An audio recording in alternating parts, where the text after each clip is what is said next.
Në kuadër të aktiviteteve të muajit të librit në Bibliotekën Publike Thimimit Ko në Korçë, u zhvillua një aktivitet i veçantë me nxënësit e klasës së parë të shkollës Tavri Themeli, ku në qendër ishte bota e përrallave.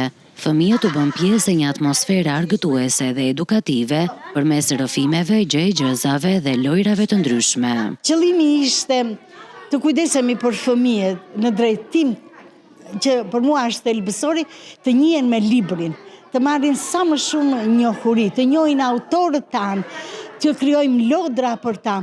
Dhe vërtet kam mbetur e befasuar, kishin shumë libra me vete që mua më befasuan, kishin një elokuencë mund ta quaj, një krimin e fjalorit të shprehjeve shumë të bukur që unë entuziazmova.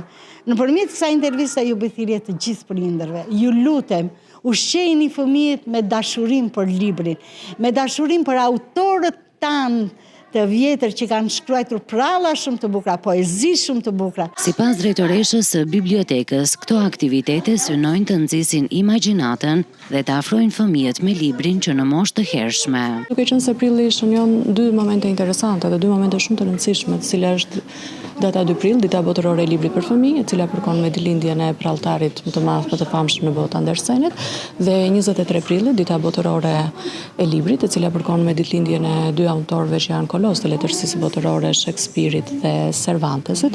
Në bibliotekë janë organizuar një ser aktivitetesh, të cilët organizohen nga shkollat në mbikëqyrjen e bibliotekës, ku shumë fëmijë vinë vizitojnë ambientet e bibliotekës, bëhen lexues të saj, njihen me librin, por njëkohësisht edhe prezantohen me libra të ndryshëm. Gjitha këto aktivitete kanë një emërues të përbashkët, të afrojnë fëmijët drejt librit, sepse libri na çon drejt dijes dhe të largohen sadopak nga teknologjia. Aktivitetet të tilla pritet të vijojnë edhe në ditët në vijim, duke kthyer bibliotekën në një hapësirë të gjallë për edukimin dhe argëtimin e fëmijëve.